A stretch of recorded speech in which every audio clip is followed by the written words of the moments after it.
Adding a column to a data table using DataTableCreator. A common scenario when using data tables is that you would like to add an additional property and then update your design. In this example, we want to add wire unit resistance to our data table to allow us to perform an electrical simulation using RSD Simulate. First of all, we will look at the properties of the current wire, and we see here that there is no unit resistance in this data set. So, cancelling out of there, we will launch DataTableCreator, which will come up just now, and then we will go and open the data set that is already in the design in order to allow us to edit it.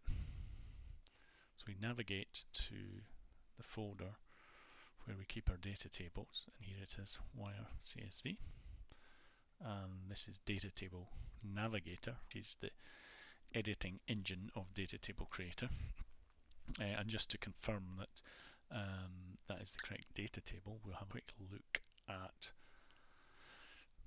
the current data sets, and there you have it there. And again, you will see there is in fact no unit wire resistance in that data table. Okay, so going back to DataTableCreator, we would like to add a new column, so we'll add it at the end of the data table. It prompts us for the property name, and we'll call it resistance, and say OK. And then we will add the values of the resistance we want.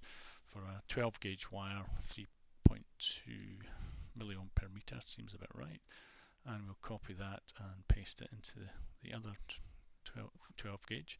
16 gauge, 15.8, and again copy and paste to the next one. Then the 22 gauge, 54.5, copying and pasting again. So we've added a new property column and values therein. We want to save the data table into a new file. DataTableCreator prompts us for a new file name.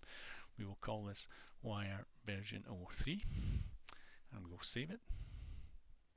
Okay, we can now come out of there. We want to import it into RSD, so we use the Data Table Explorer, and we look for the new wire data table. Okay, and it loads as per normal. And now we just have a quick check at it and make sure we have the resistance there. Yep, that's it there. So close that off. Go into catalog, and now to wire, and remove that data table. Then set a new data table, wire version 3. Okay, apply. Okay, close out the catalog, and now let's go and apply the data set to our fiber. So, new data set. Note the unit resistance. Previous one is indeterminate, so we will just put in a 12 gauge. Okay, apply. Okay, so there you have it. Using DataTableCreator, we have quickly and easily modified a current data table, introduced a new property, and allow us to go forward to use RSD Simulate.